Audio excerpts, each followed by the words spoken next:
வணக்கம். இன்னைக்கு நாம ரொம்பவே பிரபலமான லாசரோவோட கதைய பத்தி தான் பார்க்க போறோம். இது வெறும் ஒரு மிராக்கிள் பத்தின கதை மட்டும் இல்ல. இதுல அன்பு இருக்கு, ஒரு பெரிய தாமதம் இருக்கு, கடைசியா மரணத்தையே ஜெயிச்ச ஒரு சக்தி வாய்ந்த தருணம் இருக்கு. ஆனா ஏன் இந்த அற்புதம் இத்தனை கேள்விகளை எழுப்புது? வாங்க என்னன்னு பார்க்கலாம். இந்த கதையோட மையமே ஒரு பெரிய கேள்விதான். இயேசு ஏன் லேட் பண்ணாரு? யோசிச்சு பாருங்க.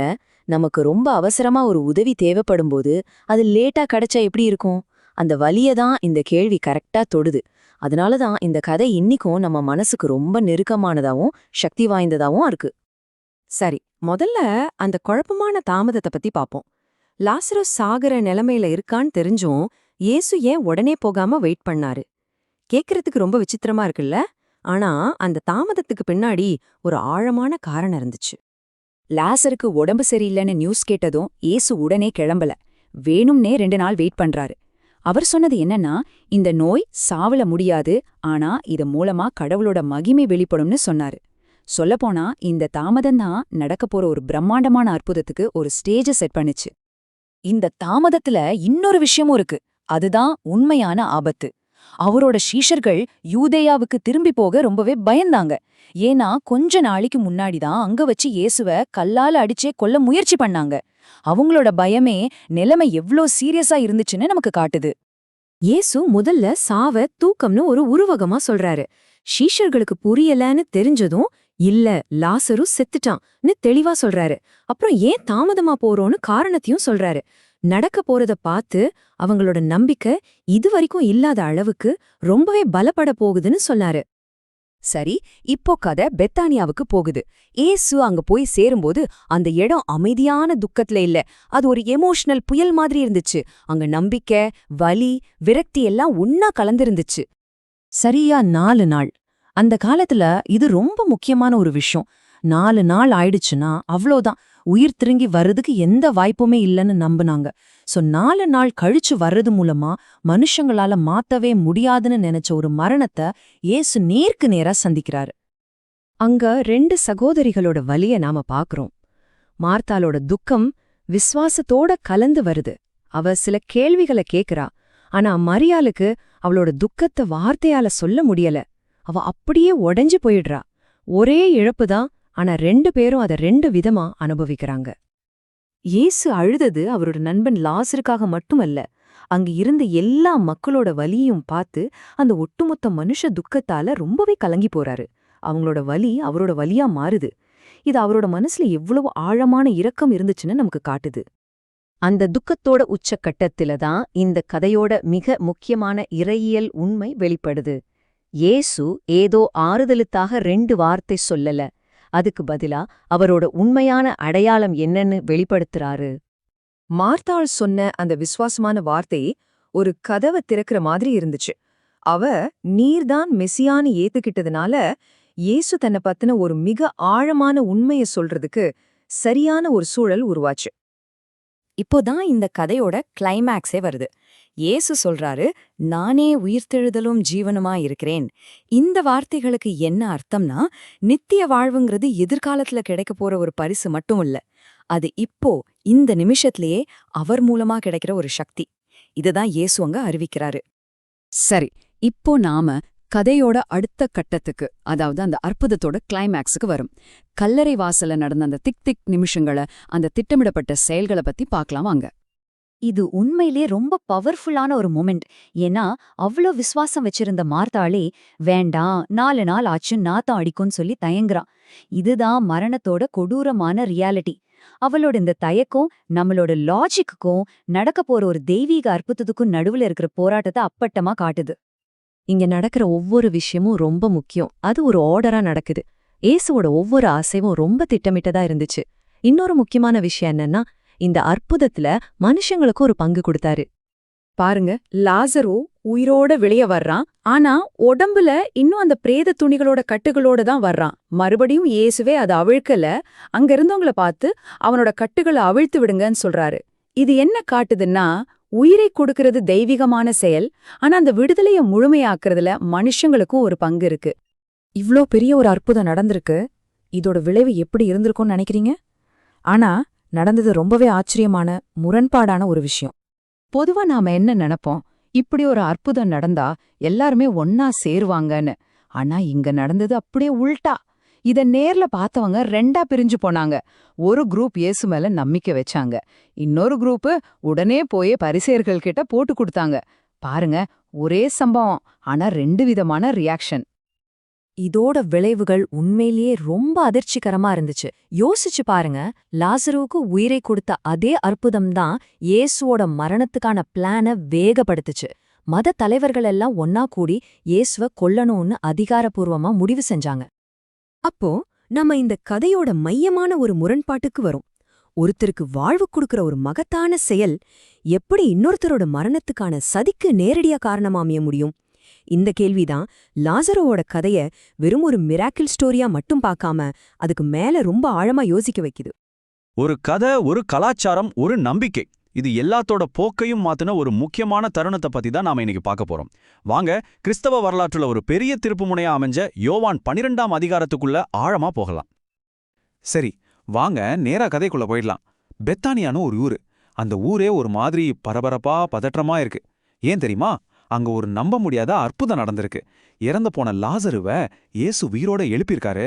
இந்த நியூஸ் இருக்கு பாருங்க, காட்டுத்தீ மாதிரி பரவி ஒரு பக்கம் மக்களுக்கு ஒரே கொண்டாட்டம், இன்னொரு பக்கம் பயங்கரமான எதிர்ப்பு கிளம்பியிருக்கு. இந்த கதை ஒரு பெரிய கூட்டத்துல இல்ல ஆரவாரத்துல ஆரம்பிக்கல. அதுக்கு பதிலா இயேசுவுக்கு மரியாதை செய்யறதுக்காக ஏற்பாடு செய்யப்பட்ட ஒரு சின்ன நெருக்கமான டின்னர் பார்ட்டியிலிருந்து ரொம்ப அமைதியா தொடங்குது. அங்க மரியாள்னு ஒரு பெண் தன்னோட ஆழ்ந்த பக்தியை வெளிப்படுத்த ஒரு காரியம் செய்றாங்க. அது அவங்களோட அளவு கடந்த அன்பு, மனத்தாழ்மை, தியாகம் எல்லாத்தையும் காட்டுச்சு. சொல்லப்போனா அந்த காலத்து சமூக பழக்க வழக்கங்களுக்கு அது முற்றிலும் அப்பாற்பட்ட ஒரு செயல்.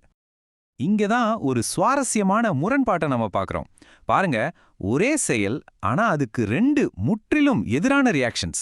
ஒரு பக்கம் விலை மதிக்க முடியாத அன்பு, இன்னொரு பக்கம் கணக்கு பார்க்கற கபடத்தனம். அப்போ இயேசு அவங்களுக்காக பேசுறாரு. அவ செஞ்ச காரியத்தை தனக்கு நடக்க போற மரணத்துக்கான ஒரு தயாரிப்புன்னு அவர் புரிஞ்சுக்கிட்டத இது காட்டுது. அங்கிருந்த யாருக்குமே புரியாத ஒரு ஆழமான விஷயத்த அவர் அப்பவே புரிஞ்சுக்கிட்டார். இப்ப பிரச்சனை இயேசுவுக்கு மட்டும் இல்ல, மதத் தலைவர்களுக்கு லாசருவே ஒரு பெரிய தலைவலியா தெரியறான். ஏன்னா அவன் வெறும் ஒரு ஆள் இல்ல, இயேசுவோட சக்திக்கு அவன் ஒரு நடமாடும் சாட்சி.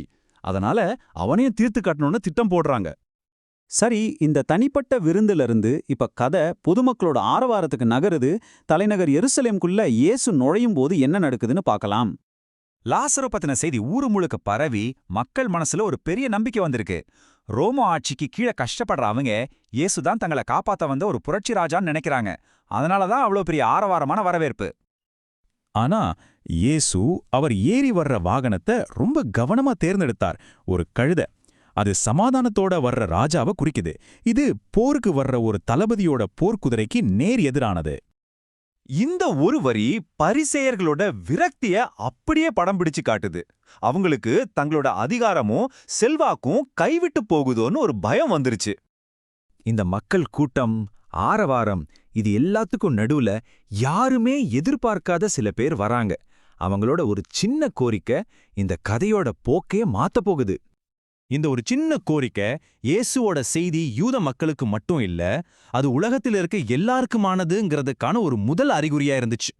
யூதர் இல்லாதவங்க தன்னை தேடி வந்ததை பார்த்ததும் இயேசுவுக்கு புரியுது, ஆஹா இதுதான் சரியான நேரம்னு. தன்னோட நோக்கத்தோட உண்மையான அர்த்தத்தை விளக்க இயற்கையிலிருந்தே ஒரு ஆழமான உதாரணத்தை கையில் எடுக்கிறார். பாருங்க, ஒரு கோதுமை மணி நிலத்துல விழுந்து சாகலேனா அது ஒத்தையாதான் இருக்கும். ஆனா அதுவே தன்னை அழிச்சுக்கிட்டாதான் பெரிய அறுவடைய கொடுக்கும். அதே மாதிரி தன்னோட தியாக மரணம் மூலமா பல பேருக்கு புது வாழ்க்கை கிடைக்குங்கிற ஆழமான உண்மையை அவர் விளக்குறார். இதுதான் வாழ்க்கையோட ஒரு ஆச்சரியமான முரண்பாடுன்னு அவர் சொல்றாரு. அதாவது, நம்ம வாழ்க்கைய நமக்காகவே கெட்டியா பிடிச்சுக்கிட்டா அதை இழந்துடுவோம். ஆனா அது ஒரு பெரிய நோக்கத்துக்காக விடும்போதுதான் உண்மையான நித்தியமான வாழ்க்கைய கண்டுபிடிக்க முடியும். அதனால வரப்போற சிலுவை மரணத்தை அவர் ஒரு தோல்வியா பார்க்கல, அது ஒரு சோகமான முடிவும் இல்ல.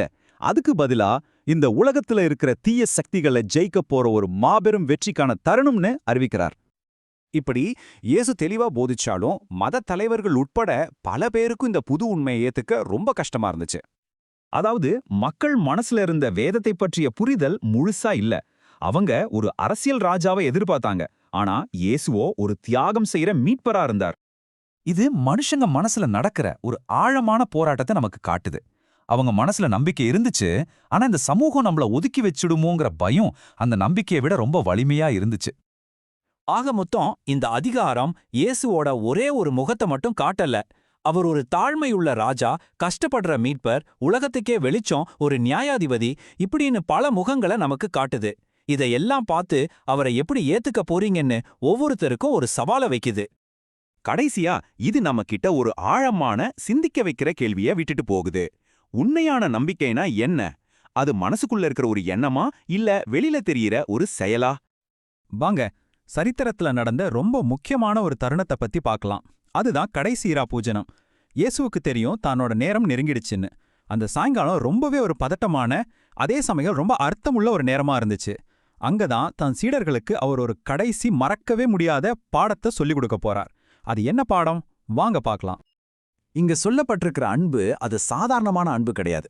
யோசிச்சு பாருங்க, தனக்கு என்னென்ன கஷ்டம் வரப்போகுது, யாரு தன்னை காட்டி கொடுக்க போறாங்கன்னு எல்லாமே இயேசுவுக்கு தெரியும். அப்படி தெரிஞ்சும் அவர் காட்டின அன்பு தான் இது. முடிவு பரியந்தம் அப்படின்னா என்ன தெரியுமா? அதுக்கு அர்த்தம் முழுமையா கடைசி வரைக்கும் குறையவே குறையாம அன்பு காட்டுனது. இது ஒரு கம்ப்ளீட்டான, உண்மையான, என்னைக்கும் முடியாத அன்பு. இந்த அன்பு தான் அடுத்து நடக்க போற அந்த ஆச்சரியமான ஒரு செயலுக்கு அடித்தளமா அமையப்போகுது. இது ஒரு முக்கியமான கேள்வி இல்லையா?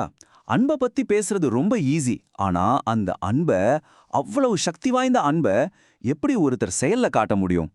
அந்த ரூம்ல அடுத்து நடந்த ஒரு சம்பவம் இந்த கேள்விக்கு ரொம்பவே அதிர்ச்சியான ஒரு பதிலை கொடுக்குது. அது வெறும் வார்த்தைகளால சொல்லப்பட்ட பதில் இல்ல, ஒரு ஆழமான செயலால் காட்டப்பட்ட பதில். சரி, இப்ப அந்த இடத்த கொஞ்சம் கற்பனை பண்ணி பாருங்க. எல்லாருமே அமைதியா சாப்பிட்டுட்டு இருக்காங்க. அப்போ அவங்களோட குருவான இயேசு டக்குன்னு எழுந்திருச்சு நிக்கிறார். அவர் அடுத்து செய்ய போற ஒரு விஷயம் அந்த ரூம்ல இருந்த யாருமே கொஞ்சம் கூட எதிர்பார்க்காத ஒண்ணு. அது அன்னைக்கு இருந்த எல்லா சமூக விதிகளையும், எல்லா பழக்க வழக்கங்களையும் உடைக்க போற ஒரு செயல். பாருங்க, அவரோட ஒவ்வொரு அசைவும் எவ்வளோ நிதானமா அமைதியா இருக்கு. முதல்ல சாப்பாட்டுல இருந்து எழுந்திருக்கிறார், அப்புறம் தன்னோட மேலங்கிய கழட்டுறார், ஒரு துண்டை எடுத்து இடுப்புல கட்டிக்கிறார், அப்புறம் தண்ணீர் எடுத்துட்டு வர்றார். அந்த ரூம்ல ஒரு பக்கம் குழப்பம், இன்னொரு பக்கம் அமைதி. அவங்க குரு என்னதான் செய்ய போறாருன்னு ஒருத்தருக்கும் புரியல. இந்த அமைதியான செயல்கள் தான் அடுத்து வரப்போற பாடத்தோட ஆழத்தை இன்னும் அதிகமாக்குது. இப்போ இந்த செயலோட ஆழமான அர்த்தத்தை நாம புரிஞ்சுக்கணும். அந்த காலத்துல ஒருத்தரோட காலை கழுவுறதுங்கிறது ரொம்ப ரொம்ப தாழ்வான வேலையா பார்த்தாங்க. அதை யார் செய்வாங்கன்னா, வீட்டில் இருக்கிற அடிமைகள்லயே ரொம்ப கீழ் மட்டத்தில் இருக்கிறவங்க தான் செய்வாங்க. இப்போ இயேசு தன்னோட மேலங்கிய கழட்டி துண்டை கட்டிக்கிட்டு தன் சீடர்களோட காலை கழுவுனது மூலமா தன்னை ஒரு அடிமையோட இடத்துல வச்சுக்கிறாரு. அவங்களோட குரு, அவங்களோட ஆண்டவர் இப்போ அவங்களுக்கு சேவை செய்யறாரு. இது எவ்வளோ பெரிய விஷயம் பாருங்க. இந்த செயலால அங்கிருந்த எல்லாருக்குமே குழப்பம், அதிர்ச்சி. ஆனா எல்லாருடைய மனசுல இருந்ததையும் வெளியில கேட்டது பேதுரு தான். அவரோட இந்த எதிர்வினை, அவருக்கும் இயேசுவுக்கும் நடக்கப் போற இந்த உரையாடல் தான் இந்த சம்பவத்தோட உண்மையான அர்த்தத்தை நாம புரிஞ்சுக்கிறதுக்கு ஒரு சாவியா அமைய போகுது. பேதுருவோட உணர்ச்சி வசப்பட்ட இந்த எதிர்ப்பை நம்மளால நல்லாவே புரிஞ்சுக்க முடியுது. அவரால் இந்த பாத்திர மாற்றத்தை ஏத்துக்கவே முடியல. என்னோட குரூப்பு எனக்கு சேவை செய்யறதா, இது சரியில்லையேன்னு அவர் உறுதியா நம்புறாரு. இது மரியாதை குறைமான செயல்னு நினைக்கிறாரு. அவரோட பார்வையில அவர்தான் இயேசுவோட காலை கழுவணும், இயேசு அவரோட காலை கழுவக்கூடாது. இப்போ இயேசு சொல்ற இந்த பதில்தான் இந்த முழு சம்பவத்தோட மையப்புள்ளியே. அவர் இங்க வெறும் கால்ல இருக்கிற அழுக்க பத்தி பேசல, அதையும் தாண்டி ரொம்ப ஆழமான ஒரு விஷயத்த பத்தி பேசுறாரு. இந்த கழுவுதல் அப்படிங்கிறது ஒரு ஆன்மீக சுத்திகரிப்பை குறிக்குது.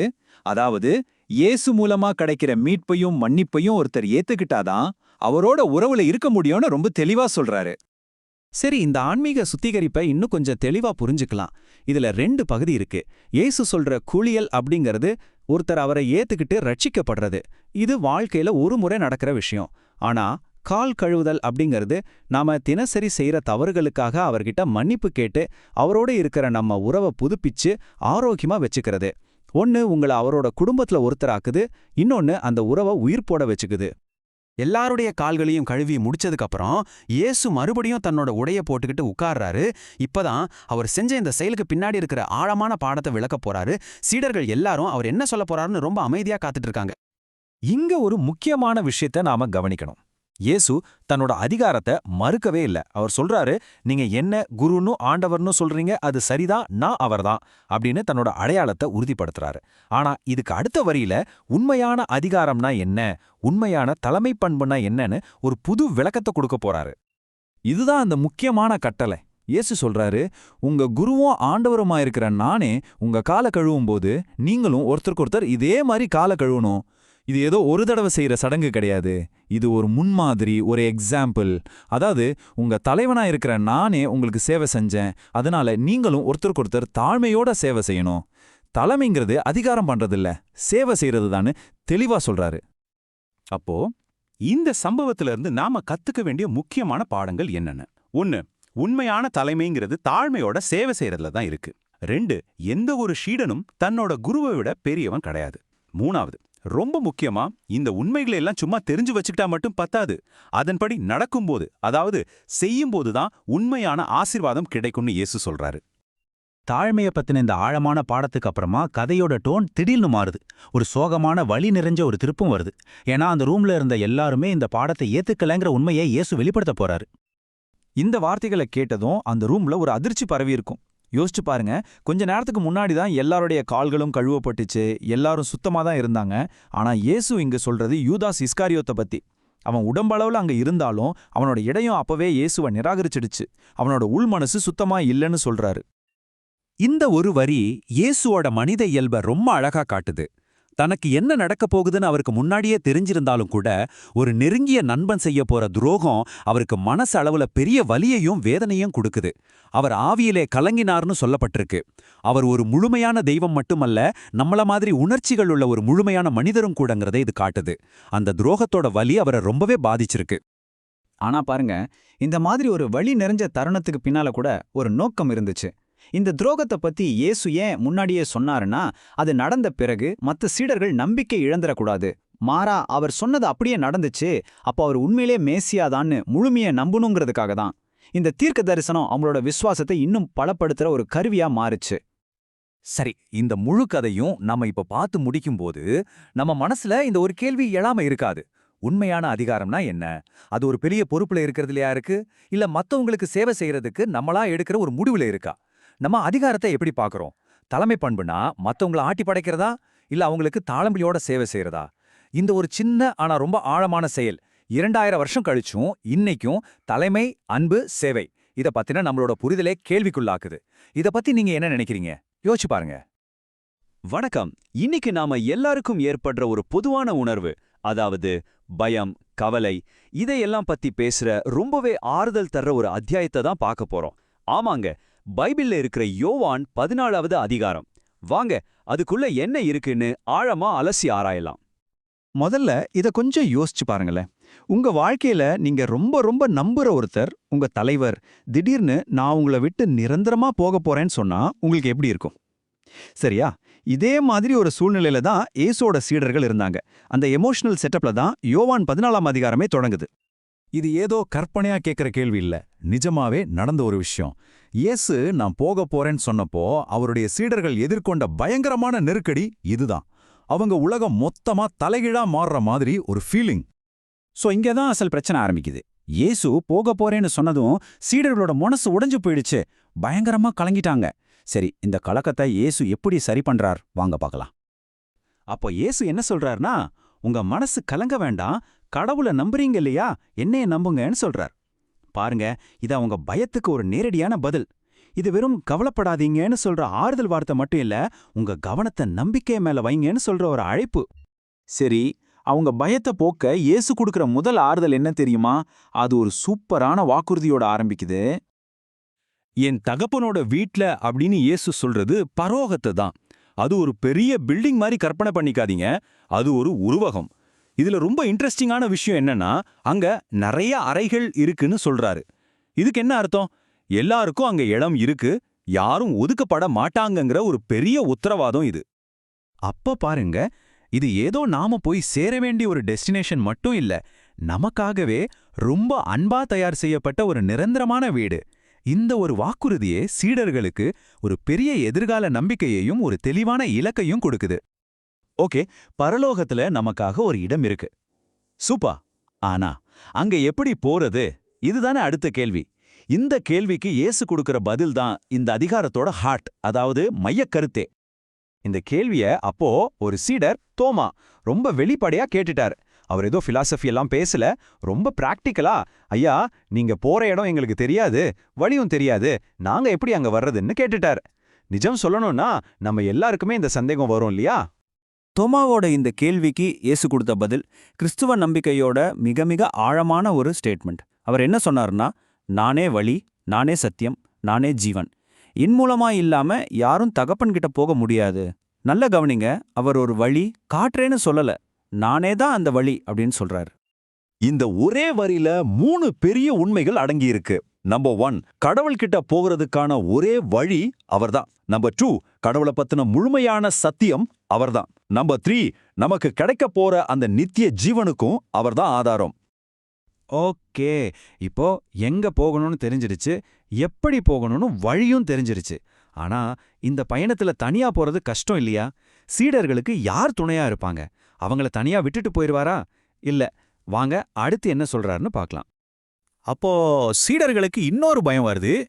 சரி, இயேசு போயிட்டா அப்புறம் நாங்க தனியாயிருவோமே, எங்களை கைவிட்டுட்டா மாதிரி ஆயிடுமே. இந்த ஒரு அனாதை மாதிரி ஃபீல் பண்ற உணர்வை இயேசு எப்படி சரி செய்ய போறாரு? அங்கதான் இயேசு ஒரு ரொம்ப பவர்ஃபுல்லான வார்த்தையை பயன்படுத்துறார். நான் உங்களை அனாதைகளா விடமாட்டேன்னு சொல்றாரு. யோசிச்சு பாருங்க, அந்த வார்த்தை எவ்வளவு பெரிய நம்பிக்கை கொடுத்திருக்கோம். நான் உங்களை ஒருபோதும் கைவிட மாட்டேன் அப்படிங்கிற ஒரு உறுதியான வாக்குறுதி இது. அப்போ யார் அந்த உதவியாளர்? அது வேற யாரும் இல்ல, பரிசுத்த ஆவியானவர். இயேசு சொல்றார், நான் உடலால உங்க கூட இருந்தேன், ஆனா இப்போ பரிசுத்த ஆவியானவர் ஆவியா உங்க கூட உங்களுக்குள்ளேயே என்றென்றைக்கும் இருப்பார்னு விளக்குறார். சரி, இந்த பரிசுத்த ஆவியானவர் என்னெல்லாம் செய்வார்? அவர் ஒரு பெர்மனன்ட் கைடு மாதிரி எப்பவும் உள்ள இருந்து வழிநடத்துவார், ஆறுதல் கொடுப்பார், இயேசு சொன்ன விஷயங்களை எல்லாம் ஞாபகப்படுத்துவார். அது மட்டும் இல்ல, இயேசு செஞ்சதை விட பெரிய காரியங்களை செய்யறதுக்கு சக்தியும் கொடுப்பார். இப்போ நாம இந்த அதிகாரத்தோட கடைசி வாக்குறுதிக்கு வந்திருக்கோம். இவ்ளோ வாக்குறுதிகள் கொடுத்தாச்சே, இதோட இறுதி பலன் என்ன? அவங்க மனசுல, அவங்க ஆன்மாவுல என்ன மாற்றம் நிகழும்? இங்க பாருங்க, 2 விதமான சமாதானத்தை பத்தி பேசுறோம். ஒன்னு உலகம் கொடுக்கிற சமாதானம். அது எப்போ இருக்கும்? எல்லாம் நல்லா இருக்கும்போது, எந்த பிரச்சனையும் இல்லாதப்போ இருக்கும். ஆனா இயேசு கொடுக்கிற சமாதானம் அப்படி இல்ல. அது பிரச்சனைகளுக்கு நடுவுலையும் நம்ம கூடவே இருக்கிற ஒரு ஆழமான அமைதி. சொல்லப்போனா இந்த சமாதானம் தான் இதுவரைக்கும் பார்த்த எல்லா வாக்குறுதிகளோட உச்சகட்டம். இது வெளியில நடக்கிற விஷயங்களை சார்ந்ததில்ல, நமக்குள்ள கடவுளோட இருக்கிற உறவை சார்ந்தது. அப்போ யோவான் 14வது அதிகாரத்தோட மொத்த சாராம்சம் என்னன்னா சிம்பிளா இதுதான். இயேசுவை நம்புங்க, அவர் மேல அன்பு வைங்க, அவர் சொல்றபடி கேளுங்க. பதிலுக்கு நீங்க எப்பவுமே தனியா இருக்க மாட்டீங்கங்கிற அசைக்க முடியாத வாக்குறுதி உங்களுக்கு கிடைக்கும். இந்த விளக்கத்தோட இறுதியில உங்களை யோசிக்க வைக்கிற ஒரு கேள்வியோட நான் முடிக்கிறேன். நம்ம எதிர்காலத்தை பத்தி நினைக்கும்போது வெறும் பயத்தோடையும் கவலையோட அதை பார்க்கறதுக்கும், இல்ல நம்ம கூடவே ஒரு நிரந்தரமான வழிகாட்டி இருக்கார், நமக்குள்ள அசைக்க முடியாத சமாதானம் இருக்குங்கிற நம்பிக்கையோட பார்க்கறதுக்கும் எவ்வளோ பெரிய வித்தியாசம் இருக்கு. யோசிச்சு பாருங்க. இதுதான் இந்த அதிகாரம் நமக்கு கத்துக் கொடுக்கிற முக்கியமான பாடம். வணக்கம். நம்ம எல்லாருமே நம்ம வாழ்க்கை ரொம்ப அர்த்தமுள்ளதா, ஒரு பயனுள்ளதா இருக்கணும்னு ஆசைப்படுவோம் இல்லையா? ஆனா அப்படி ஒரு வாழ்க்கைக்கு ஆதாரம் எது? இந்த ஒரு பெரிய கேள்விக்கு பல 100 வருஷத்துக்கு முன்னாடி எழுதப்பட்ட ஒரு உருவகம் ரொம்ப ஆச்சரியமான ஒரு பதில சொல்லுது. யோவான் 15ல வர்ற திராட்சைக்கொடி, அதோட கிளைகள் பத்தின அந்த உருவகத்தை வச்சு ஒரு நிறைவான வாழ்க்கையோட ரகசியம் என்னன்னு நாம இன்னைக்கு பார்க்க போறோம். சரி, இதுல நாம 4 முக்கியமான விஷயங்களை பார்க்கலாம். முதல்ல, இந்த திராட்சைக்கொடி கிளைகள்லாம் என்னன்னு புரிஞ்சுக்க போறோம். அப்புறம் இதோட நோக்கம் என்ன, அதாவது கனி கொடுக்கறதுனா என்னன்னு பாப்போம். மூணாவதா, அந்த கொடியோட எப்படி நாம இணைஞ்சே இருக்கிறதுன்னு தெரிஞ்சுக்கலாம். கடைசியா, இந்த உலகத்துல நண்பர்களா இருக்கிறதுக்கு இதெல்லாம் எப்படி உதவுதுன்னு பார்க்கலாம். வாங்க ஒவ்வொன்னா பாப்போம். ஓகே, திரும்பவும் அதே கேள்விக்கு வருவோம். நம்ம வாழ்க்கை உண்மையிலேயே பலனுள்ளதா இருக்கணும்னா அதுக்கு சக்தி எங்கிருந்து கிடைக்குது? ஒரு பழங்காலத்து ஞானம் இதுக்கு எப்படி பதில் சொல்லுது தெரியுமா? ரொம்ப சிம்பிளா உயிருள்ள ஒரு இயற்கை உதாரணத்தை வச்சு விளக்குது. அது என்னங்கிறது தான் நாம இப்போ ஆழமா பார்க்க போறோம். சரி, நம்மளோட முதல் பகுதிக்குள்ள போலாம். திராட்சைக்கொடியும் கிளைகளும். இந்த உருவகத்துல வர்ற முக்கியமான 3 பேர் யாரு, அவங்களோட பங்கு என்னன்னு முதல்ல நம்ம புரிஞ்சுக்கலாம். பாருங்க, இந்த முழு உருவகத்தோட இதயமே இந்த ஒரு வரிதான். நானே மெய்யான திராட்சை கொடி, நீங்கள் கிளைகள்.